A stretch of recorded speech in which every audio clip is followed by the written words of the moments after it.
HPLC, 즉 하이 퍼포먼스 리퀴드 크로마토그래피에 대해서 설명하도록 하겠습니다. 지난 시간에는 우리가 그 GC, 가스 크로마토그래피에 대해서 쭉 설명을 했었는데요.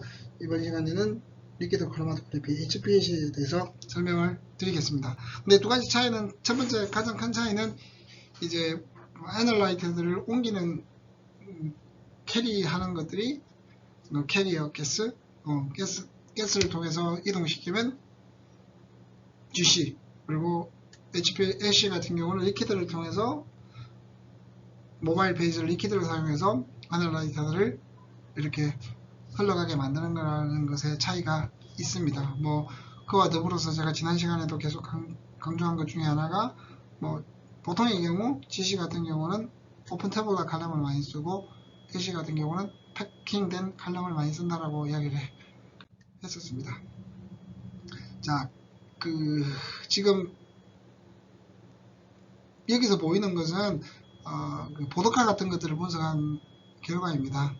보드카 같은 것들을 AC를 통해서 분석한 결과인데, 카페인이라든지 우라실, 페닐, 에탄올, 부틸 파라벤, 안트라틴 등 여러가지 물질들을 볼 수가 있습니다. 그리고 오른쪽에서 보면 똑같은 바닐린이라는 물질을 1ml로 분석했을 때, 그리고 8마이크로리터 범위인지도 분석했을 때, 이 말은 이제 오른쪽에 훨씬 더 솔벤트가 적게 사용이 되겠죠. 그래서 요사이는 아주 적은 양을 흘리면서 또 사용할 수 있다라고 말씀을 드릴 수 있습니다. 근데 지금은 여기는 8마이크로리터 범위이신데요, 제가 사용했던 가장 센시티브한 AC 같은 경우는 200나노리터 범위, 그러니까 다시 말하면 0.2 마이크로리터 범위, 이거에 한 또 20배 정도 낮게, 한 20배 정도 낮은 볼륨으로 흘리기도 합니다. 그래도 데이터가 잘 나오는 형태고요.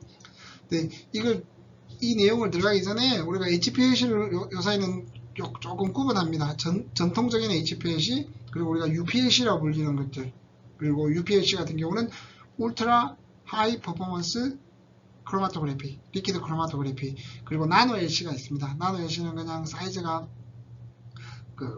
플로우 레이트이 조금 전에 말씀드렸다시피 200나노리터 정도 되기 때문에 플로우 레이트 사이즈가 나노리터라서 그냥 나노 LC라고 부릅니다. 즉 결국 HPLC, UPLC, 나노 LC로 갈수록 볼륨이, 흘러가는 솔벤트의 볼륨이 적게 들고요. 그리고 당연히 적게 드는 볼륨에 따라서 또 들어가는 샘플의 양도 적게 됩니다. 그런 형태로 해서 우리가 계속적으로 발전을 시킬 수 있고요. 그래도 여러분들이 생각하실 때 나노 LC가 훨씬 더 센시티브하고 적은 양으로 더 많은 센터를 할 수 있지만, 그래도 여전히 HPLC가 가장 많이 사용이 되고 있습니다. 네, 여기서 보면 HPLC는 아주 파워풀한 아날리티컬 테크닉으로 케미스트리나 파마스리걸, 그리고 바이오메디컬 리서치, 인바이러먼털 모니터링, 그리고 아주 많은 부분에서 사용이 되고 있습니다. 뭐 여러분들 고분자를 연구하시는 분들도 이걸 사용하기도 합니다. 그렇게 사용이 되고요. 그리고 이 내용은 솔직히 최근에는 잘 안 들어맞는 내용입니다. 아세토나이트이 그렇게, 솔직히 말하면 제가 생각했을 때 그렇게 비싼 솔벤트가 아니라서 아세토나이트를 많이 사용하고 있긴 하지만 그렇게 비싼 솔벤트가 아니라서 약간 예전 이야기라고 생각하시면 될 것 같습니다. 자, 그러면 HPLC의 구조에 대해서 한번 생각을 해봅시다. 지금 보시면 용매 B를 이렇게 흘려서 펌프를 가면 여기서 펌프가 밀어 올려서 혼합기를 보냅니다. 그러면 여기서 용매 A에서도 이렇게 흘러 나오겠죠? 그죠? 흘러 나온 다음에 용매 A를 통해서 펌프 A를 통해서 이렇게 흘러 들어오게 되면 혼합기에서 섞여서 이렇게 컬럼으로, 가드 칼럼 거쳐서 칼럼으로 가게 되고요. 그런 다음에 검출기를 거친 다음에 폐기물로 가게 되겠죠. 그래서 이제 검출기는 컴퓨터와 연결돼 가지고 필요한 데이터들을 얻는 형태가 됩니다. 이게 가장 기본적인 형태고요. 그리고 칼럼도 보통의 경우 우리가 칼럼의 온도는 한 40도 정도, 낮은 경우는 룸 템퍼러처를 사용하기도 하고요. 높은 경우는 한 80도 정도까지 사용을 하기도 합니다. 물론 우리가 GC를 사용할 때는 뭐 350도 뭐 이렇게까지 올라가지만 애쉬 칼럼 같은 경우는 높아봐야 한 80도 정도? 근데 온도가 높으면 높을수록 그 약간 픽 쉐입이 좋아지긴 합니다.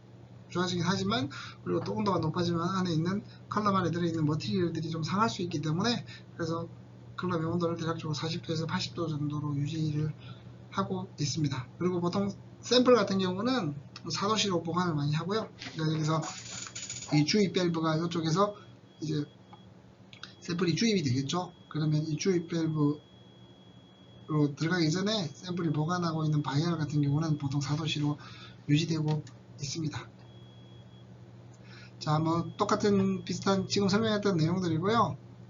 그리고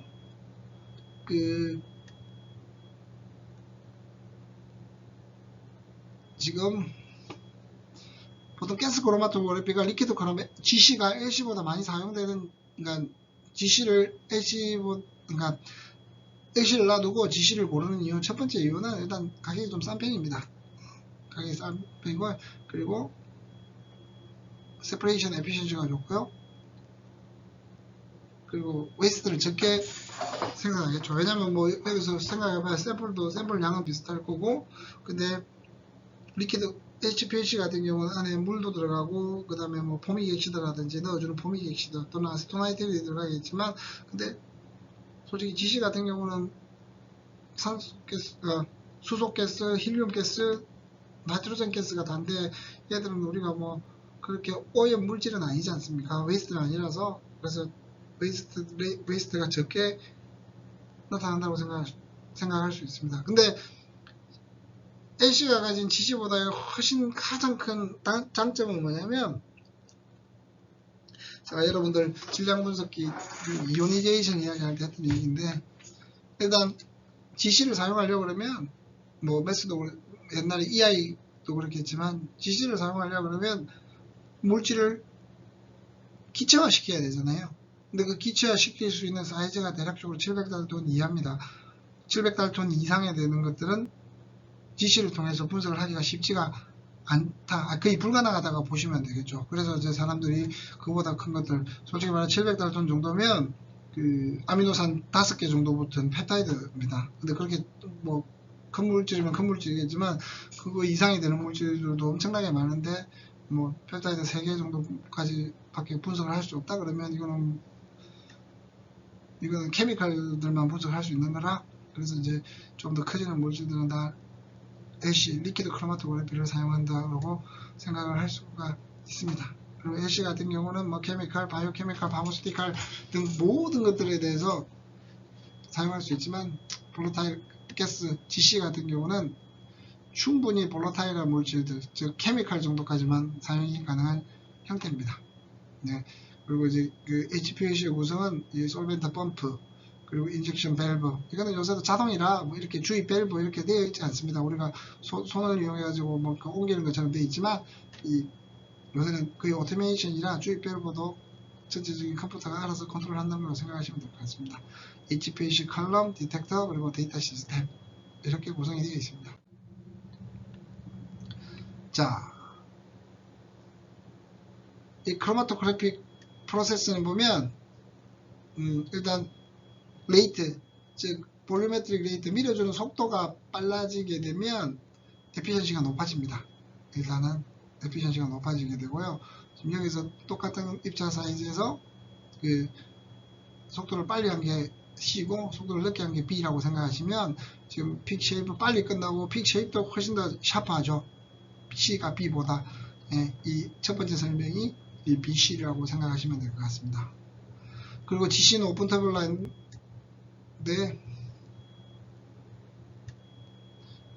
GC는 오픈 터블라고 그 래피드한 매스 트랜스퍼, 그러니까 가스가 엄청나게 빨리 밀어내기 때문에 디아미터를 아주 작게 할 수도 있다는 건데, GC 칼럼은 그렇지 않습니다. 그리고 GC는 패킹된 칼럼을 주로 사용하기 때문에 디퓨전이 조금 적습니다. 그 말이 무슨 말이냐면, 그러니까 패킹이 돼 있으면 그 디퓨전 할 수 있는 공간이 줄어들잖아요. 왜냐면 고체가 이렇게 막고 있고 그 사이에 액체가 흐를 수 있는, 디퓨전 할 수 있는 공간이 적기 때문에 패킹이 좀 잘 되면 잘 될수록 디퓨전 할 수 있는 파서빌리티가 낮아지고, 그렇게 되면 픽 쉐입이 샤프해지겠죠. 그 뭔가 패킹이 잘 된 거 플러스 또 패킹되는 머티리얼들이 작으면 작을수록 당연히 그 사이사이 공간이 좁아지기 때문에 디퓨전 할 수 있는 거리가 짧아지게 되죠. 그래서 디퓨전이 더 적고, 결국에는 다음과 같이 입자 크기가 작아지면 픽 쉐입이 더 샤프해진다 라고 말씀을 드릴 수 있습니다.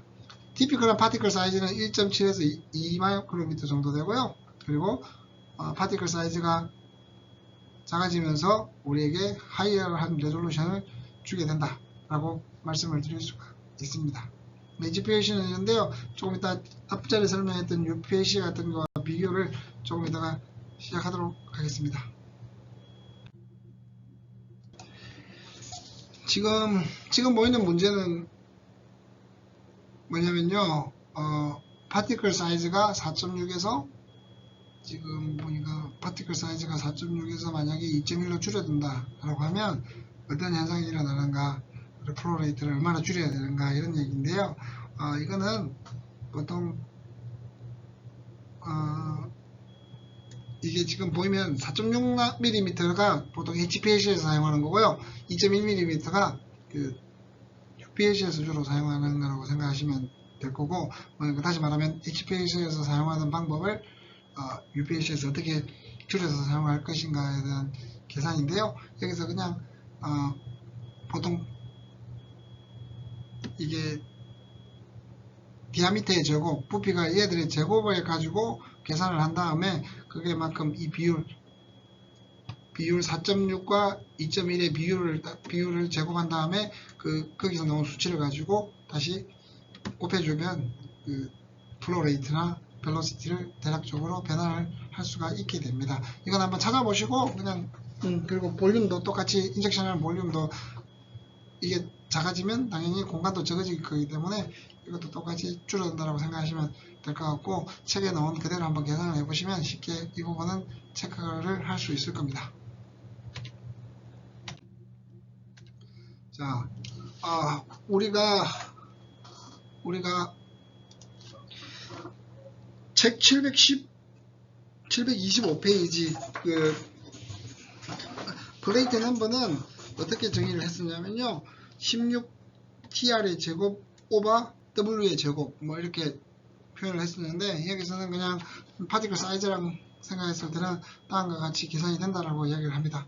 즉 다시 말하면 여러분들 여기서 기억해야 될 건 N수가 높아지면 분리도가 좋고 에피션시가 좋은 거라고 말씀을 드렸잖아요. 그럼 여기서 만약에 여러분들 N수를 높이려면 L을 칼럼의 길이를 늘리거나 아니면 DP, 즉 파티클 사이즈를 줄이게 되면 에피션시가 높아지게 되겠죠.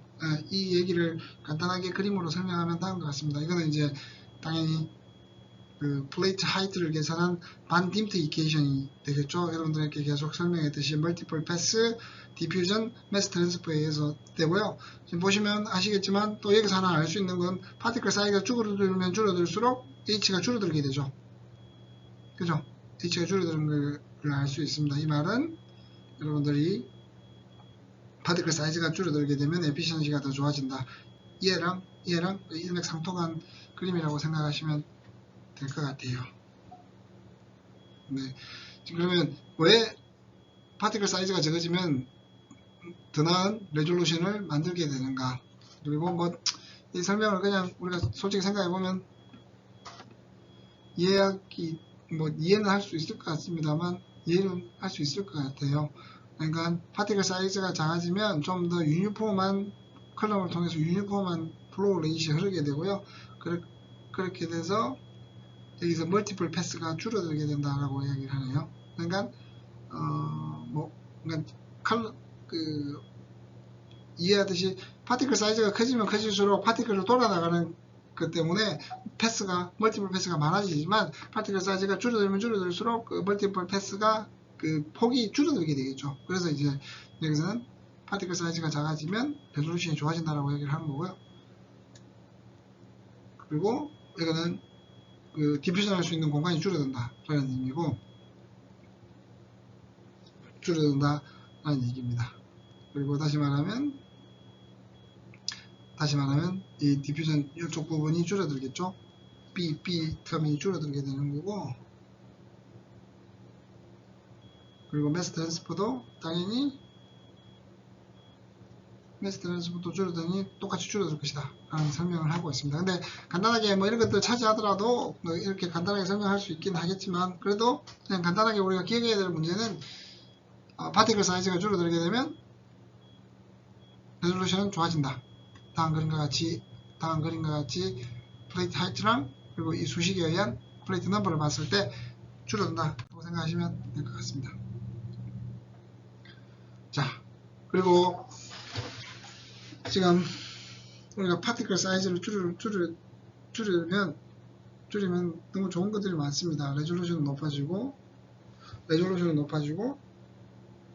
그리고 당연히 뭐 파티클 사이즈가 작아지면 중간에 그 공간이 줄어들기 때문에 솔벤트도 적게 들겠죠. 그래서 다시 말하면 HPLC에서 UPLC, 나노LC로 가면 갈수록 레졸루션도 좋아지지만, 그리고 플러스 솔벤트도 적게 됩니다. 그런 의미에서 그러면 그렇게 되면 또 시간도 빨리 할 수 있을 가능성도 높고요. 그래서 훨씬 좋지만 여기서 하나 중요한 포인트가 있습니다. 반대급부로 프레셔가 너무 높아집니다.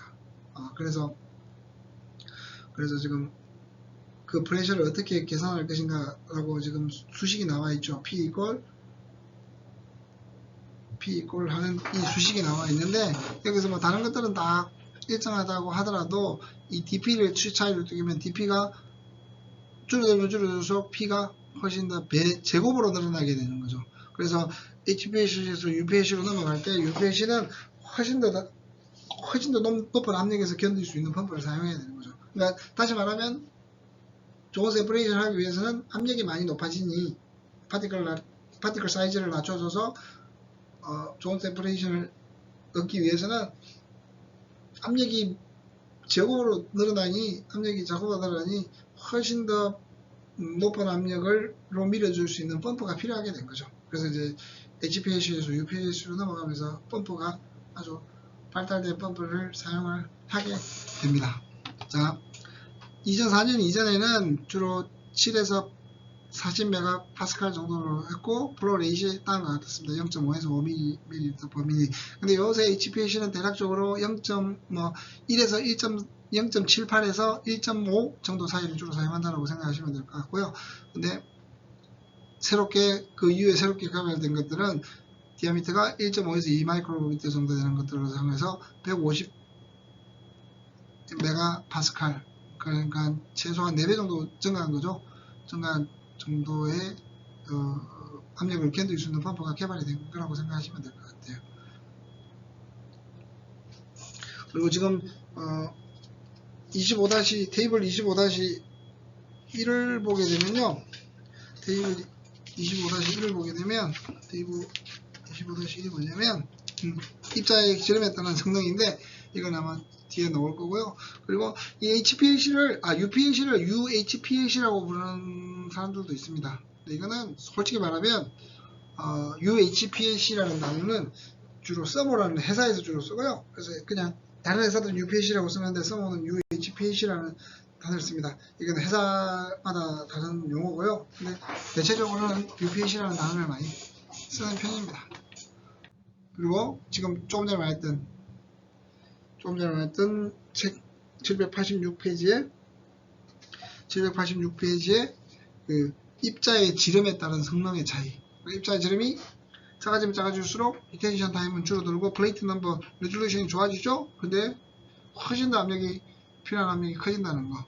이게 이제 이 표가 단적으로 HPLC와 UPLC의 장점과 단점을 나타내는 겁니다.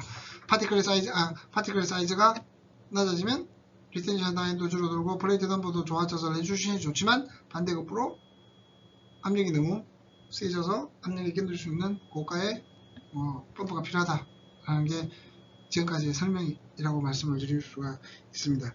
그리고 HPLC와 UPLC의 차이는 일단 튜빙의 사이즈도 다르고요. 그리고 컬럼의 편차, 시로의 필터 등등등 뭐 이런 것들은 중요하진 않습니다. 왜냐면 얘들은 거의 다 그 기계에 맞게끔 셋업이 되어 있어서 대신 HPLC보다 UPLC가 훨씬 더 이런 것들 사이즈들이 다 줄어들었다라고 생각하시면 돼요. 왜냐면 칼럼의 파티클 사이즈도 작아지고 그러면서 여러 가지 튜빙이라든지 브릿, 필트레이션 등등이 더 훨씬 더 적어졌다고 생각하시면 될 것 같아요. 자, 그럼 컬럼에 대해서 한번 알아봅시다. 컬럼은 여러분들 컬럼의 그 마이크로란 구조는 설명을 드렸죠. 한 5가지 종류로 정해서 파티션, 어드접션, 사이즈 익스클루전, 어피니티 그리고 사이즈 익스클루전, 어피니티 뭐였죠 하나는? 어드접션, 파티션, 사이즈 익스클루전, 이온 익스체인지 잠시만요. 그 5가지 중에 하나가 생각이 안 나네. 잠시만요. 아무튼 그 5가지에 따라서 우리가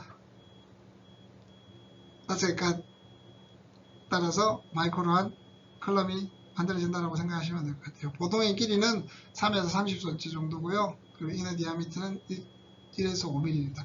주로 이너 디아미터는 2.1mm 짜리는 UPLC, 4.6mm 짜리는 HPLC라고 생각하시면 될 것 같아요. 그리고 보통 앞에다가 이렇게 가드 칼럼을 달아줍니다. 가드 칼럼이 하는 역할이 뭐냐면 불순물들, 가끔씩 안에 들어있는 이콜라이라든지 다른 뭐 어리게이튼 응집이 된 칼럼을 망칠 수 있는 어떤 물질들을 막아주는 역할을 한다고 생각하시면 될 것 같습니다. 그리고 다음과 같이 크로마토그래피를 가열하게 되면, 그러니까 컬럼을 가열하게 되면 솔벤트의 비스코티티가 줄어들겠죠. 그래서 빠른 분석이 가능하고요.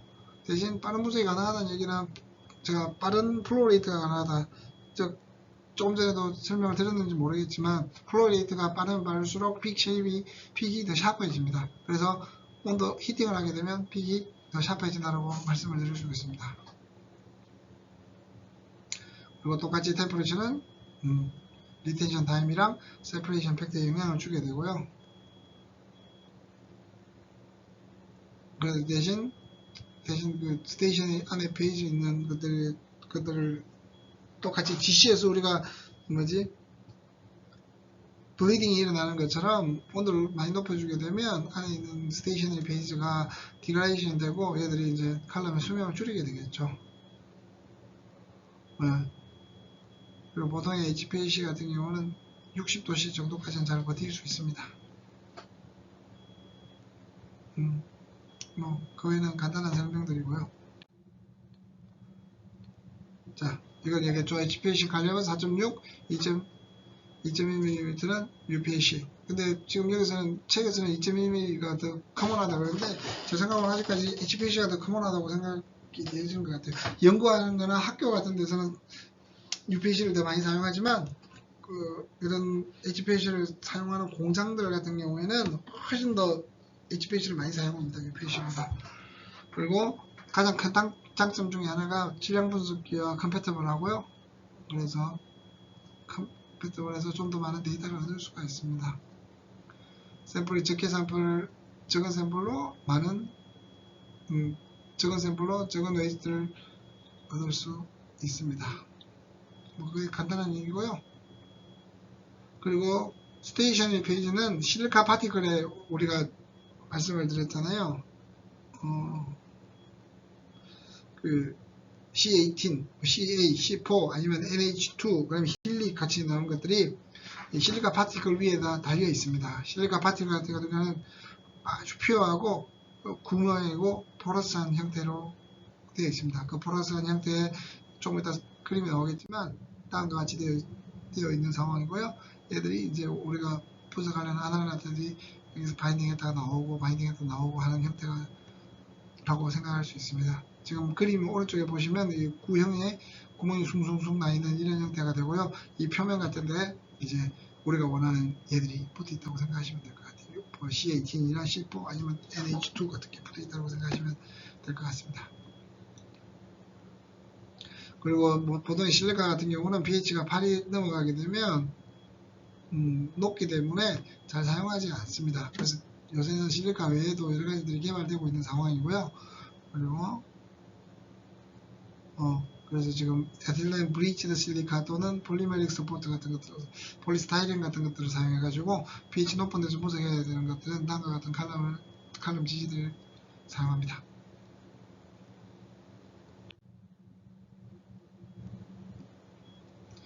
자,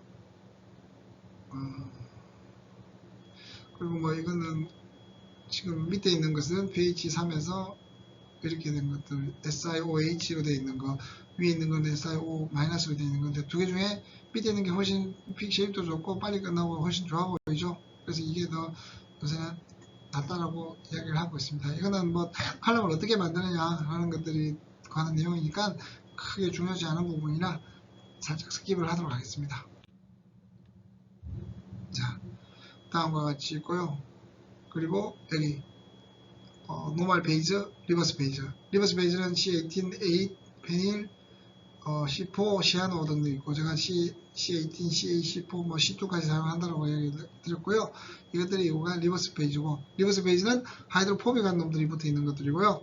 그리고 순서대로 위쪽이 더 하이드로포빅하고 아래쪽이 더 하이드로필릭하다고 생각하시면 되고, 얘들도 똑같이 하이드로필릭한 놈들이 있습니다. 끝에 아마이드, 아미노산, 아미노 그룹이나 아니면 시아노 그룹 또는 다이올 등이 붙어 있어가지고 노멀 베이즈로 하이드로필릭한 역할을 하게 됩니다. 네. 뭐 그리고 C18을 ODS, 옥타데실 뭐 이런 형태로 다르게 표현하기도 합니다. 네. 뭐 옥틸 여기 보시면 옥타데실, 옥틸, 보틸 같이 뭐 이게 이탈리아 아니 그리스어인가 뭐 그런 형태로 그냥 이렇게 표현하기도 합니다. 자, 리버스 베이즈 크로마토그래피는 뭐 그냥 정확하게 한마디로 말씀드리면 똑같은 내용이잖아요. 계속적으로 강조했던 like, dissolve like 라는 것을 가지고 할 수가 있습니다.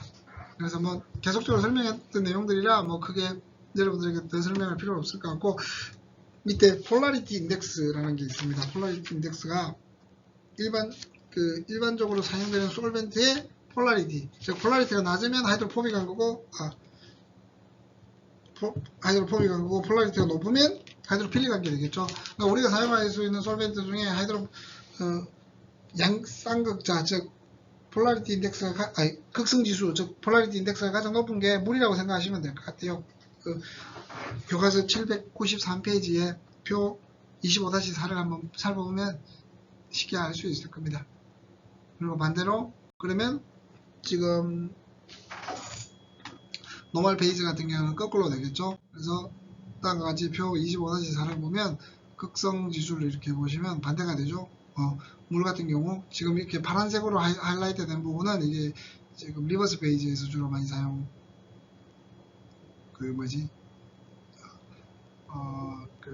바이오 몰레큘러 할 때 많이 사용하고, 물론 뭐 케미칼들 사용할 때도 사용하지만 주로 이렇게 하이라이트 된 것들을 우리가 주로 많이 사용한다고 사용하는 샘플이라고 생각하시면 될 것 같아요. 솔벤트라고 생각하시면 될 것 같아요. 근데 저 같은 경우는 물, 아세토나이트릴을 위주로 사용하고요.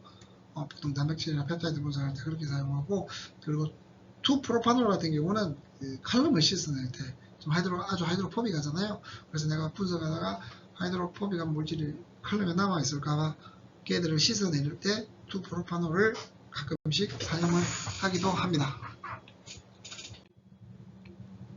자, 그리고 이제 아이소크라틱과 그레디언트 일루션이 있습니다. 아이소크라틱은 뭐냐면 아이소크라틱 같은 경우는 분석하는 처음부터 끝까지 똑같은 솔벤트 컴포지션을 유지하는 겁니다. 주로 사이즈 익스클루전에서는 보통 아이소크라틱을 사용 많이 하고요. 왜냐하면 이게 사이즈 익스클루전 크로마토그래피 같은 경우는 바인딩 하는 게 아니라 그냥 패스에 따라서, 패스의 길이에 따라서 이게 빨리 나오고 늦게 나오는 거라서 굳이 뭐 바인딩 하거나 이런 것들 하이드로포비시티, 하이드로필리시티가 크게 영향이 없는 거잖아요. 그래서 밀려나는 거기 때문에, 그래서 아이소크라틱 그레디언트 없이 사용을 하고요. 그레디언트는 이제 각각의 시간에 따라 솔벤트 컴포지션 우리가 펌프를 두 개를 하면 A, B를 섞어서 혼합해서 보내줄 수 있다 그러잖아요. 시간에 따라서 혼합하는 비율을 달리해서 흘려주게 됩니다. 그때 혼합하는 비율은 당연히 하이드로필리시티가 높아지거나 하이드로필리시티가 낮아지는, 하이드로포비시티가 높아지거나 낮아지는 방향으로 하도록 하겠죠. 그러면 리버스 페이즈 같은 경우는 하이드로포비시티가 낮은 데서 높은 쪽으로 흘려주게 되면 하이드로포빅한 물질들이 뒤로 가면 갈수록 솔벤트에 녹아서 나오게 되겠죠. 그러한 것들이 그레디언트 일루션이고요. 그레디언트 일루션 같은 경우는 그레디언트 모드 또는 그레디언트 일루션이라고 이야기를 하는데 얘들은 주로 그 레졸루션이 좋아집니다. 보통의 경우보다. 그렇게 생각하시면 되고요. 그리고 Greater Retention, Better Separation Peak, 그리고 Longer Expect Time 이라고 생각을 네. 아니구나. 지금 이거는 지금 아큐어스 솔벤트 양이 높아지면 아이소크레틱으로 했을 때가 다음과 같이 높아지게 되면 이렇게 리텐션 리텐션이 더 커지고 지금 여기서 말하는 위에 있는 게 솔벤트 P이고 A예요. 리텐션이 커지고 뭐 시간은 길어지지만 훨씬 더 세퍼레이션이 잘 된다 라는 의미입니다. 그레디언트는 다음과 같아요. 시간에 따라서 이렇게 비율을 계속 조정할 수 있는 것들이 되는 거고요. 다음 같이 보시면 이렇게 뭐 시간에 따라 올려주게 되면 좀 더 나은 세퍼레이션을 할 수 있습니다. 이 그레디언트 모드는 여러분들이 지금 여기 보면 앞에서 보면 GC에서 여러분들 템퍼러처 프로그램이 있잖아요. 그거 비슷하다고 생각하시면 됩니다. 템퍼러처 프로그램은 시간에 따라 온도를 높여주는 거지만 이거는 시간에 따라 뭔가 솔벤트 B의 양을 높여준다거나 아니면 솔벤트 A 양을 높여준다거나 이런 거라고 생각을 하시면 될 것 같아요. 그리고 얘들이 보통 그레디언트 모드는 그레디언트 일루션은 그 세퍼레이션이 더 좋습니다. 더 좋고 그리고 그레디언트가 이렇게 샤프하게 올라가면 올라갈수록 더 픽이 샤프해진다는 건 잘 알려져 있습니다. 그리고 뭐 세그멘트 그레디언트라고 있긴 한데요. 이것들은 뭐 구간을 나눠 가지고 뭐 따로따로 한다는 거 하는데 이거는 그렇게 많이 사용하거나 그런 건 아닙니다. 자, 그리고 힐릭이라는 게 있습니다. 하이드로필릭 인터액션 크로마토그래피. 얘들은 어찌 보면 노멀 베이저와 비슷한 거고요. 끝에다가 다음과 같이 이렇게 SO3- 이런 것들을 달아준 거라고 생각하시면 될 것 같아요. 그 말은 얘들은 좀 약간 이온 익스체인지나 아니면 그 아주 하이드로필릭한 형태가 되겠죠. 근데 얘들이 주로 많이 사용되는 데가 어딘가 하면 그 차지가 많이 있는 것들 또는 좀 하이드로필리시티가 높은 애들. 그래서 저 같은 경우는 이걸 힐릭을 주로 글라이칸 분석할 때 많이 사용을 하는 편입니다. 지금도 아직 많이 사용을 하고 있고요. 대신 얘들의 차이는 뭘까요? 하이드로포빅한 것들과의 차이는 그 솔벤트의 그레디언트가 정반대가 됩니다. 예를 들면 리버스 베이스는 하이드로포빅한 것들이 계속 시간이 갈수록 증가하는 형태로 하지만 얘들은 반대로 하이드로필릭한 애들이 시간이 갈수록 증가하게 됩니다. 만약에 우리가 A 솔벤트를 물로 두고 B 솔벤트를 뭐 아스토나이트를 뒀다라고 하면 리버스 페이지에서는 B 솔벤트가 시간이 가면 증가하게 되지만 반대로 힐릭에서는 시간이 갈수록 B가 줄어들게 되는 형태가 됩니다. 그래야 세퍼레이션이 훨씬 잘 되고 그 반대가 되면 세퍼레이션이 하나도 되지 않고 그냥 한 번에 다 초반에 다 밀려 나오는 현상이 일어나게 됩니다. 힐릭은 노멀 페이지의 한 종류라고 생각하시면 될 것 같고요. 크게 어려움 없이 이해할 수 있을 것 같습니다. 그리고 여러분들 두 페이지에 걸쳐가지고 뭔가 어떻게 우리가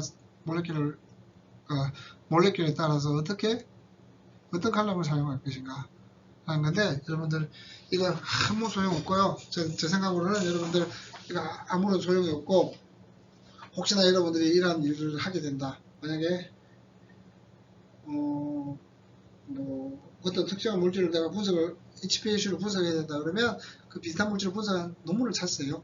그러고 나서 그걸 가지고 똑같이 따라하면 되고요.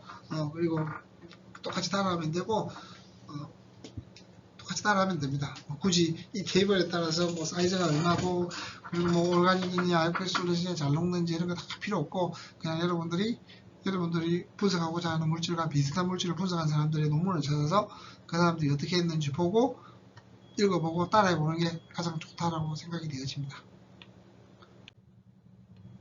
자, 솔벤트는 하나 말씀을 드려야 될 게 우리가 그 미국 ACS라는 곳에서 ACS가 아메리칸 케미컬 소사이어티라는 곳에서 그 솔벤트의 등급을 나눠놨습니다. 그냥 뭐 실험하는데 우리가 마시는 물 같은 것들을 사용하지는 않을 거고요. DW라는 게 있고 초순수가 있고 그리고 HPLC 그레이드가 있고 그보다 높은 매스 그레이드가 있습니다. 그러니까 뭐라 해야 되나, 미국 화학회에서 설티파이 하는 그 분류가 되는 건데요. 그러니까 초순수 같은 경우는 여러분들 어디 실험실 가면 그 큰 드럼통에 물이 담겨져 있고 물을 받아서 쓰는 경우가 있는데 얘들이 모두 초순수입니다. 다시 말하면 필트레이션을 통해 가지고 물 속에 있는 필요 없는 뭐 전이원소라든지 이런 것들을 없애는 거예요. 뭐 당연히 안에 뭐 미생물은 없겠죠. 근데 그렇게 없애주고 나서 얘 순수의 전류의 저항을, 그러니까 전류가 흐르게 해서 저항을 측정해 보면 얘들이 18.2 옹스트롬 이상이 되면 얘들을 초순수라고 합니다. 거기서 한 번 더 필터링 하는데 제가 정확하게 어떻게 만드는지 모르겠지만 그보다 약간 등급이 높은 게 HPLC 그레이드의 솔벤트고요. 그리고 그보다 더 높은 게 MS 그레이드, 즉 매스 그레이드의 질량 분석기에 사용하는 그레이드입니다. 네, 그래서 뭐 제가 조금 전에 말했듯이 아스토나이트리 그렇게 비싸지 않다라고 하는 거는 그냥 보통에서 사용하는 아스토나이트리는 그렇게 비싸지 않고요. 그리고 HPLC용 아스토나이트리는 조금 비싸고, 그리고 질량 분석용 아스토나이트리는 훨씬 더 비싸다고 생각하시면 될 것 같습니다. 퓨어 HPLC 그레이드 솔벤트는 아주 익스펜시브 하고요. 그리고 컬럼의 디그라데이션을 막고 그리고 디텍트의 백그라운드를 최소화한다 라고 알려져 있습니다. 그리고 여기서는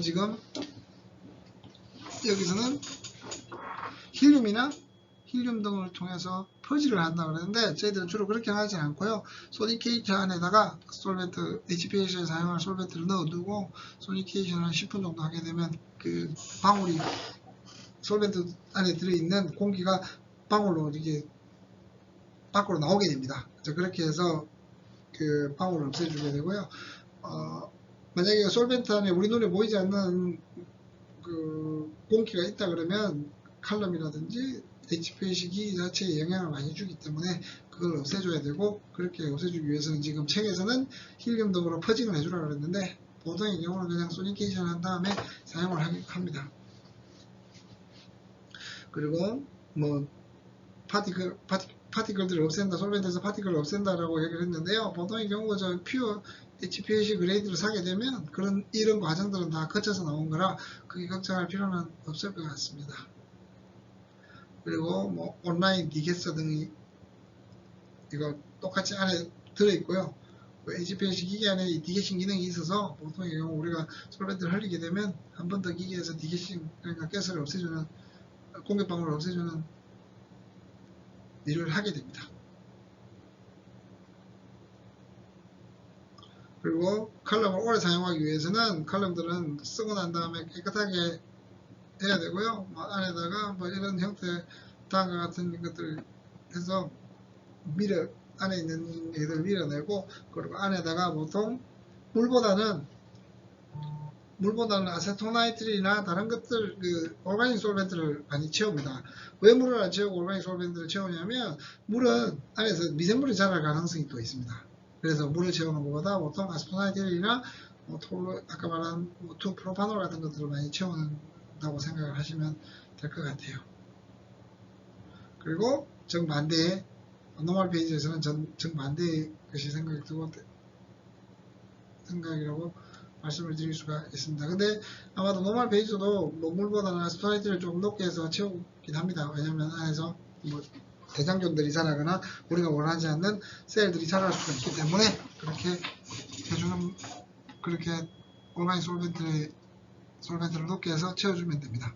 뭐 다시 말하면 솔벤트는 퓨어한 걸 사용해야 되고, 그리고 칼럼 같은 경우는 사용하고 나서 한번 깔끔하게 씻어줘야 된다는 것들을 아주 길게 설명을 하고 있습니다.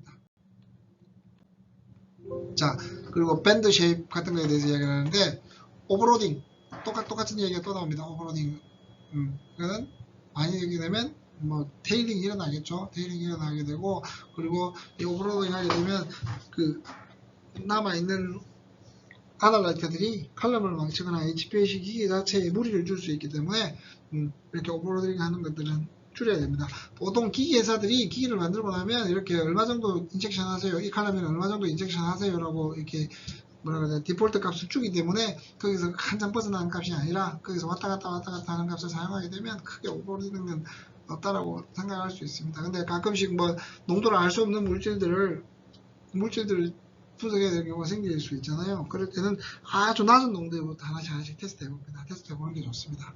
그래서 어느 정도 됐을 때 샘플에 픽이 나오는지 안 나오는지, 뭐 농도가 너무 낮으면 픽이 보이지 않을 테지만 조금씩 증가시키면서 픽이 보이는 정도가 이 정도로 하면 어느 정도 농도가 될 거고, 그래서 안에 뭐가 들어있는지 확인을 할 수 있게 되는 상황이 되겠죠.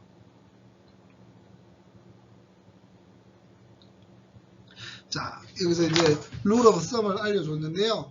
보통 그람당 그 실리카 1g당 한 10마이크로 이하로 인젝션 하라 라고 되어 있습니다. 근데 이런 것들 다 필요 없는 게 칼럼을 만들어 주는 데서 칼럼이 얼마 정도 넣으세요 라고 이야기가 되어 있어서 뭐 굳이 뭐 룰 오브 썸 이런 거 필요 없습니다. 그냥 칼럼을 가지고 칼럼 겉면에 사용 설명서 같은 걸 읽어보면 그게 잘 나와 있습니다.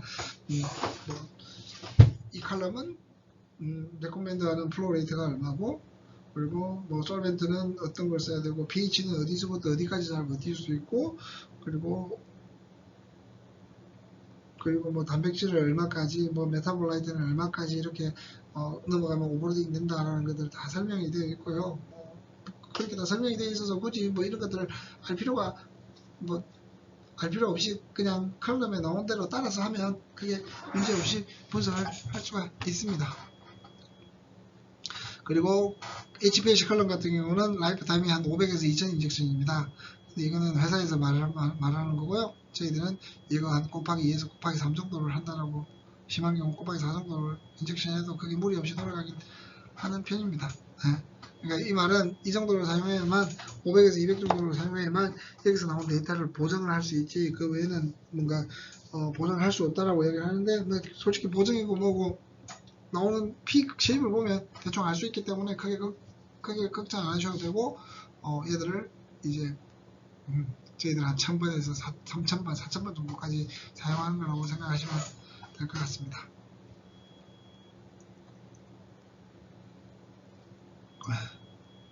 그래서 그게 칼럼에 관한 간단한 설명이고요.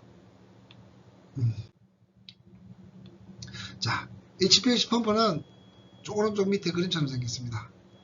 이게 어떤 놈이 이게 시계 반시계 방향으로 돌면서 당기게 되면 밑에 있는 솔벤트 레저버에서 이 구슬이 올라오고 압력이 이쪽에 낮으니까 솔벤트가 올라오게 되죠. 그런 다음에 이걸 다시 밀어넣게 되면 여기 있던 안에 있던 솔벤트들이 양쪽으로 퍼지게 되겠죠. 근데 밑쪽은 구슬 때문에 막혀버리게 되고, 여기는 모양상 구슬이 뜨고 이쪽으로 칼럼 쪽으로 빠져나가게 되죠. 이런 형태로 하게 되고요. 이제 이 부분이 오른쪽에 보면 여기에다 붙어 있다고 생각하시면 됩니다. 네. 그래서 얘들이 주로 사용되는 필터 같은 것들이고요. 그리고 얘들의 속도를 다르게 하면, 솔직히 이 속도를 빨리 하면 펌핑의 속도가 빨라지게 되고 플로우 레이트가 높아지게 되겠죠. 그래서 펌프가 만약에 두 개라면 한쪽은 빨리 하고 한쪽은 늦게 하면 우리가 이게 혼합되는 비율을 조정할 수 있겠죠. 그런 형태로 해서 그레디언트 모드를 사용을 할 수 있게 됩니다. 그리고 크게 여기서는 설명할 게 이런 형태로 펌핑이 일어난다라고 생각하시면 될 것 같습니다.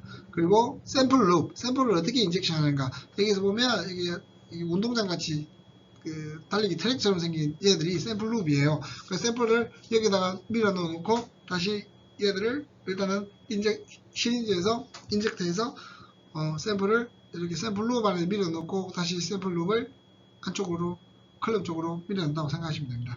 즉 처음에 첫 스텝이 로드 포지션, 그러니까 샘플을 로딩 하는데 시리즈에서 샘플이 이렇게 들어오게 되면 그 샘플 룹에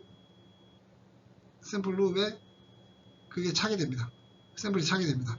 그런 다음에 여기 중앙에 있는 밸브를 시계 방향으로 돌리게 되면 처음에는 이게 시리즈와 연결되어 있다가 샘플 룹이 컬럼하고 연결되게 되죠. 이렇게 연결되어 있다가 컬럼으로 연결되게 바뀌게 되고, 그런 다음에 여기서 솔벤트를 밀어 넣어주게 되면 계속적으로 샘플이 흘러 들어가게 되죠. 이렇게 하는 방식이 인젝션이고요. 이걸 로드 포지션, 인젝션 포지션이라고 얘기를 합니다. 그리고 보통 이런 형태인데요. 요 사이는 얘들이 안쪽에 들어가 있어서 크게 잘 보이거나 그러진 않습니다. 이 옛날 방식이고요. 옛날 방식 안에 넣고 로드에 뒀다가 시린지로 밀어 넣고 인젝트 해가지고 밀어 넣게 하지만 요새는 이걸 자동으로 하기 때문에 시린지도 없이 그냥 시린지가 HPLC 안에 있는 시린지가 샘플을 픽업해가지고 여기다 놓고 이게 전자동으로 하기 때문에 이런 형태가 요사이는 잘 사용하지 않고 있습니다. 수동이잖아요. 수동으로 로딩했다가 인젝트하는 그런 형태지만 요사이는 자동으로 다 사용하고 있습니다. 자, 그리고 이제는 우리가 디텍션, 인젝션, 샘플을 어떻게 인젝션 하는가라고 있는데 이제 디텍션에 대해서 말씀을 드릴 수가 있습니다. 지금 밑에 테이블에 보면 디텍터의 종류가 여러 가지가 나와 있습니다. 울트라 바이올렛을 가장 많이 쓰고요. 여러 가지 종류가 있고 엘렉트로케미칼 등이 많은데 주로 사람들이 주로 쓰는 건 울트라 바이올렛이랑 플루오레센스 그리고 매스 스펙트로미터라고 생각하시면 됩니다. 지금 보면 리밋 오브 디텍션이 질량 분석기가 엘렉트로케미칼이나 플루오레센스보다 낮아요. 높아요. 한 12 정도, 그러니까 1000배 정도, 대략적으로 1000배 정도 차이 난다 그러면 그럼 이거 어떻게 해야 되나? 이게 훨씬 더 낮은데 왜 이걸 사용하나? 대신 매스 스펙트로미터는 질량이라는 또 다른 데이터를 얻을 수가 있잖아요. 정성적인 또 다른 데이터를 얻을 수 있기 때문에 많이 사용이 되는 거고요. 그리고 플루오레센스 센시티브에서 많이 사용되고, 울트라 바이올렛 같은 경우는 가장 쉽게 접근할 수 있는 디텍터라 이 세 가지가 가장 많이 사용된다라고 생각하시면 될 것 같아요. 그러면 디텍터 같은 경우는 아이디얼 디텍터는 아주 낮은 콘센트레이션, 낮은 농도에서도 센시티브하게 반응하는 게 좋겠죠. 그러면 여기서는 지금 생각했을 때 이게 가장 좋아 보이네요. 액티브케미칼이 가장 좋아 보이네요. 그죠? 그리고 리니어 리스폰스, 리니어 레인지가 액티브케미칼 15승 정도 되네요. 이렇게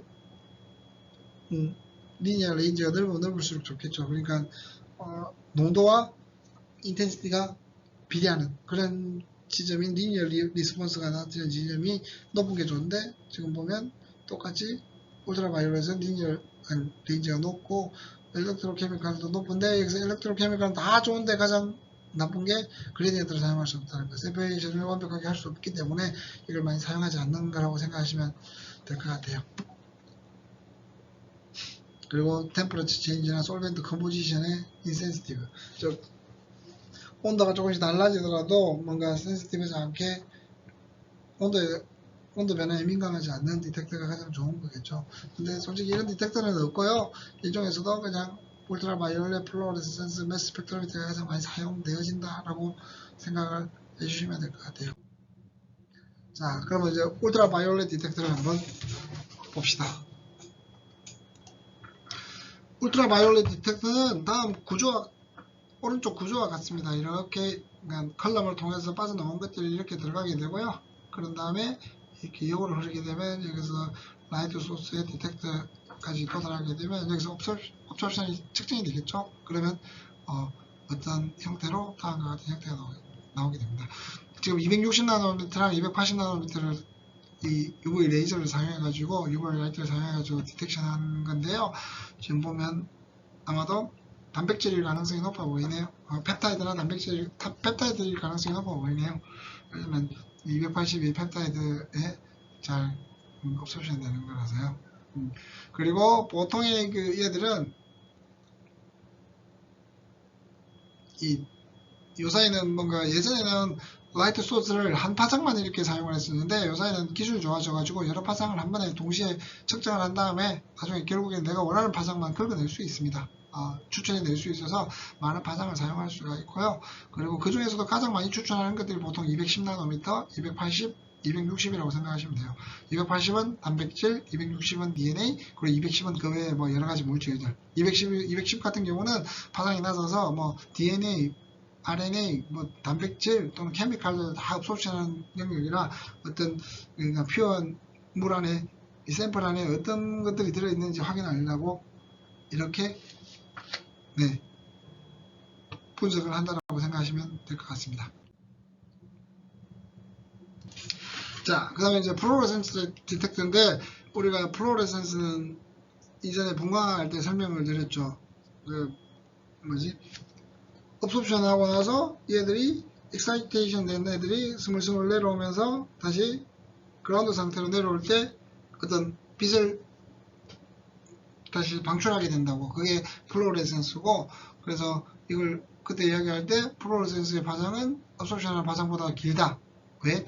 조금씩 여러 가지로 뭔가 조금씩 스물스물 내려오기 때문에 그런 현상이 일어난다라고 말씀을 드렸었습니다. 그래서 얘들 이제 플로레센스는 대신 이제 그 에미션, 그러니까 흡수옵션하고 에미션 되는 파장을 읽어드린 거야 되겠죠. 근데 얘 장점이 뭐냐면 아주 센시티브합니다. 그러니까 다시 말하면 두 가지 스크리닝을 거치는 거잖아요. 익사이테이션 되는 내가 원하는 물질이 익사이테이션이 잘 되는 파장을 쏴주고 그러면서 한번 스크린이 되겠죠. 내가 쏴준 파장을 옵션 하지 못하는 애들은 다 사라지게 되겠죠. 거기다가 또 에미션을 할 때 에미션을 하는 에미션에 가장 좋은 파장을 스캔하게 되면 거기서 똑같이 옵션을 하더라도 에미션 파장이 다르기 때문에 얘들은 사라지지는 않겠지만 그래도 줄어든다고 볼 수가 있겠죠. 그래서 아주 센시티브하게 우리가 측정을 할 수가 있습니다. 그래서 센시티비티가 한 100타임 정도 되고요. 그러니까 컴플렉스한 물질들을 분석할 때 주로 많이 사용을 한다라고 생각이 되어집니다. 그래서 여기서 근데 아쉬운 점은 이게 플로로센스가 가능한 아날라이트가 해야 되고 그리고 그래서 이제 사람들이 드래버타이제이션을 하게 되죠. 가장 대표적인 게 제가 분석하는 것 중에 하나가 이 글라이칸들을 이렇게 2AB 또는 이렇게 라피플로라는 이런 몰레큘들을 붙여서 분석을 합니다. 그래서 만약에 이 2AB라는 물질을 글라이칸에 붙이게 되면요 330나노미터를 쏴주고 420나노미터를 읽으면 아주 센시티브한 결과를 얻을 수 있습니다. 여기서 똑같이 이 가운데 있는 이 부분이요 크로모포고 260나노미터를 흡수해 가지고 425나노미터의 파장을 에미션합니다. 그래서 425나노미터를 측정하게 되면 아주 깔끔하고 센시티브한 결과를 얻을 수가 있습니다.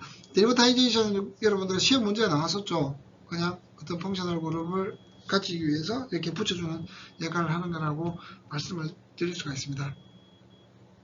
그리고 제가 여러분들한테 설명했는지 모르겠지만 이 데리버타이제이션 하는 방법은 솔직히 책 한 1000페이지짜리 책이 한 권 있을 정도로 종류가 다양합니다. 그 중에 저는 이 하나를 이렇게 보여준 거라고 생각하시면 될 것 같아요.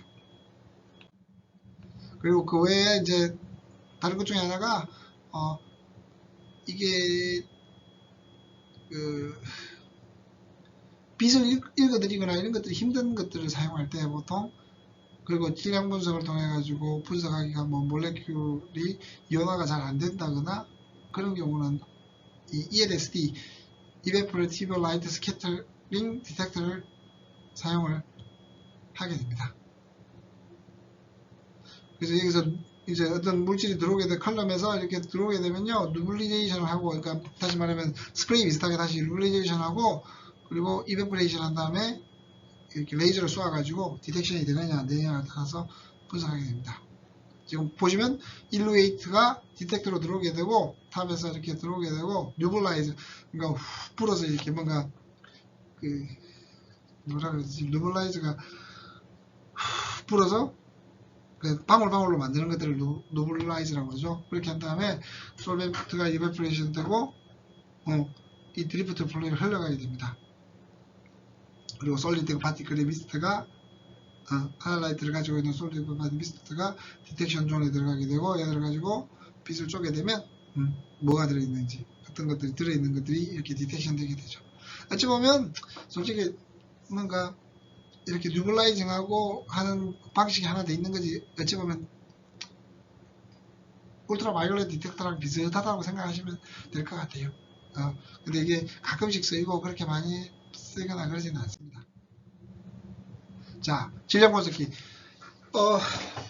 솔직히 제가 가장 많이 사용하는 거고, 일단 AC가 그러니까 질량 분석기의 단점 중에 하나가 여러 물질이 한꺼번에 섞여 있으면 분석하기가 쉽지 않습니다. 왜? 자기들끼리 경쟁해가지고 각자의 시그널들을 낮추는 역할을 해요.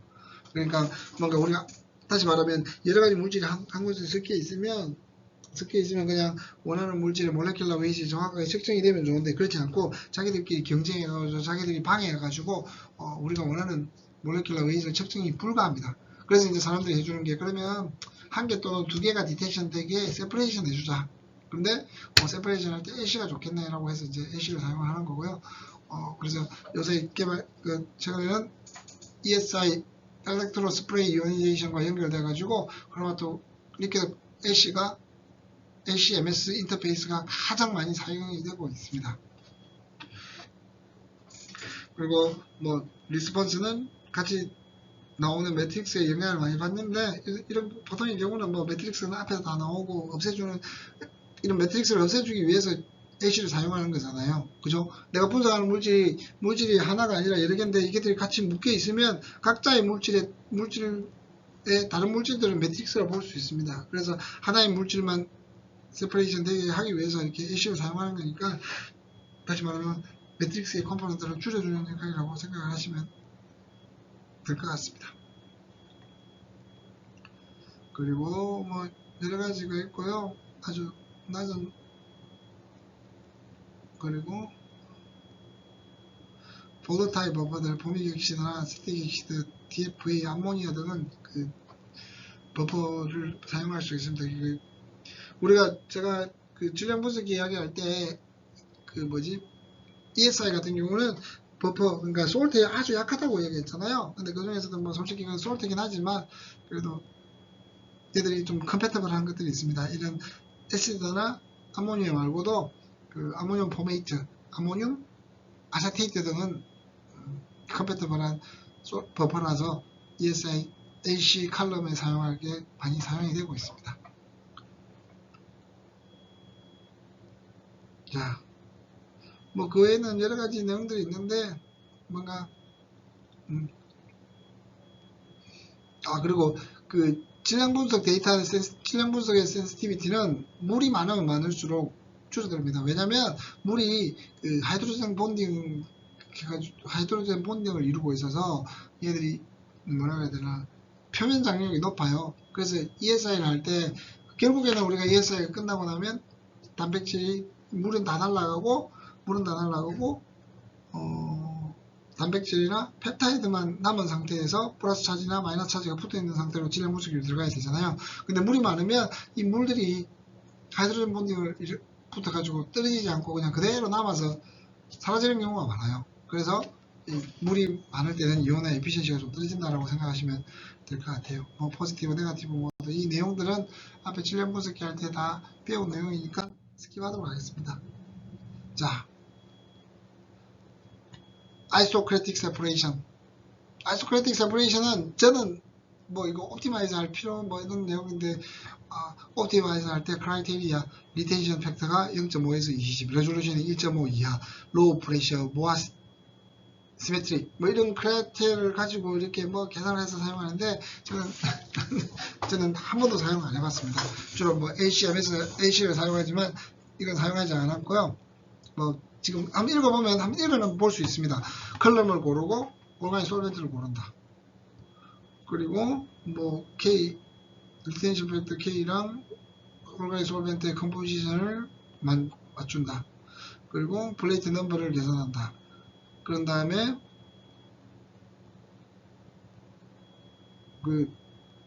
이 세퍼레이션 팩터를 솔벤트 컴포지션이나 컬럼 템퍼러처, 올가닉 솔벤트 종류, 그리고 컬럼 타입을 가지고 조정한다.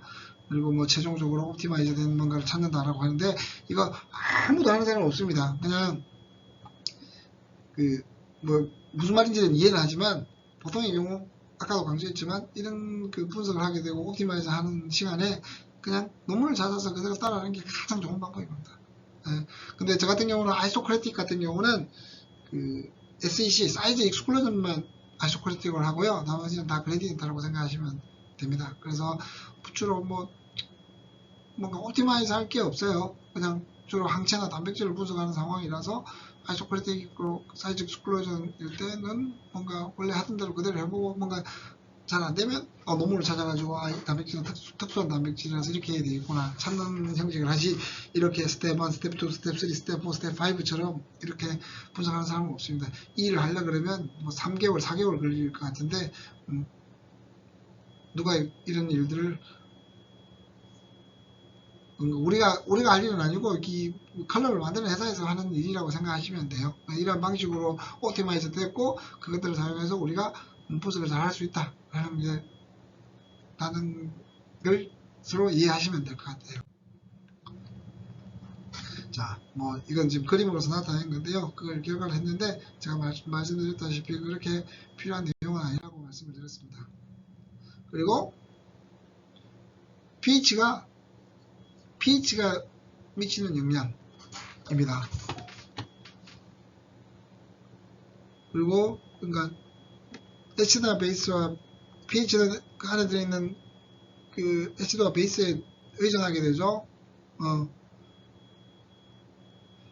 그리고 뉴트럴한 폼 그러니까 HA가 A-랑 H 플러스가 된다라고 하면 뉴트럴 폼은 HA가 되겠죠. HA는 리버스 베이지에서 컬럼에서 잘 되고 반면에 하이드로 A-랑 H 플러스는 뭐 우리가 디텍션 할 수 없을 테니까 A- 같은 경우는 하이드로필릭에 대해 잘 붙게 되겠죠. 그런 형태라고 생각하시면 될 거고 일단 예시를 한번 봅시다. 벤조이կ 엑시드가 pK가 4.20인데 이게 pH에 따른 리텐션을 보게 되면 자 로우 pH에서는 HA가 도미넌트 하기 때문에 아주 리테인이 많이 됩니다. 이 비슷한 거에서는 HA와 A-가 둘 다 존재하고 그래서 리텐션이 디크리스 되고 높은 H에서는 이게 훨씬 많기 때문에 거의 리텐션 없이 그냥 리버스 베이스에서는 그냥 흘러나온다는 얘기입니다. 이렇게 설명을 할 거고요. 그리고 이 설명을 여기서 보면 되겠죠. 벤조이կ 엑시드는 이렇게 리텐션이 pH가 낮을 때는 높지만 이렇게 된다라고 에시드 같은 경우는 그렇게 되는 거고요. 이렇게 반대로 베이스 같은 경우는 다음과 같이 되겠죠. 왜냐면 베이스 같은 경우는 pH가 높을 때 이온화가 되고 pH가 낮을 때 이온화가 되지 않기 때문에 이 지금 두 가지는 지금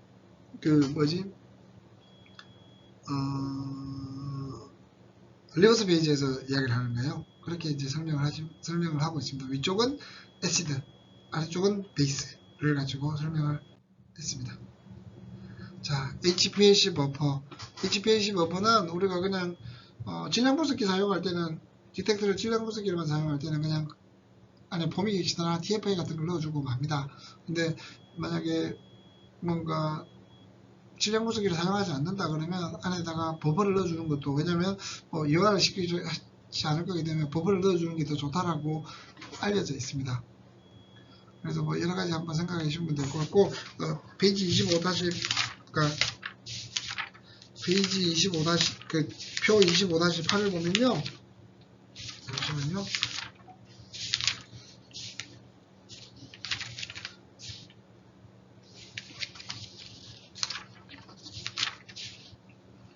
2-4 파를 보면 뭔가 지금 버퍼에 주로 많이 사용하는 버퍼에 대해서 나와 있습니다. 플라이 프로로 TFA, 인산염, 시트산염, 포믹 산염, 아세트 산염, 뭐 암모니아, HCl 등등 이렇게 나와 있는데요. 얘들 가지고 어떻게 할 것인가 라고 생각을 하시면 될 것 같아요. 근데 다시 한번 강조하지만 이렇게 뭘 사용해야 될지에 대해서는 내가 원하는 물질, 분석을 원하는 물질과 가장 비슷한 물질을 분석했던 사람들의 논문을 찾아보는 게 가장 좋다라고 말씀을 드릴 수가 있습니다. 이런 내용들은 뭐 크게 중요하지 않고 가장 중요한 포인트는 여러분들이 분석을 하고자 하는 물질과 가장 비슷한 물질을 분석했던, 아니면 뭐 똑같은 물질을 분석했으면 더 좋겠죠. 그런 분석한 사람들을 찾아보는 게 가장 좋다라고 생각이 되어집니다. 그리고 이제 이렇게 여러 가지 세퍼레이션에 관해서 그레디언트 세퍼레이션에 관해서 이야기를 하는 거요. 지금 그림상에서 pH가 그러니까 B의 농도가 낮은 데서 높은 데로, 이거는 이 그레디언트가 높은 거고 그레디언트가 좀 슬로프가 낮은 게 되겠죠. 그래서 앞에 게 높으면 뒤쪽에 나오고 앞에 게 낮으면 뒤쪽에 나오고 앞에 게 높으면 빨리 나오고요. 뭐 그런 형태로 이렇게 비교해 가면서 보면 쉽게 이해할 수가 있을 겁니다. 그리고 이거는 보세요. 20분의 한 거랑 40분의 한 거랑 차이가 있죠. 20분의 한 거는 슬로프가 훨씬 더 높은 거죠. 시간당 올라가는 속도가 빠르기 때문에. 그래서 얘들보다 픽 쉐입이 좀 더 샤프하다고 볼 수가 있습니다. 자, 여기까지가 이 HPLC에 대한 설명이고요. 여러분들에게 간단하게 설명을 한 상황이라서 아마 다시 한번 리뷰를 해보고 다음 수업 시간에 다시 간단하게 한번 설명을 드리도록 하겠습니다.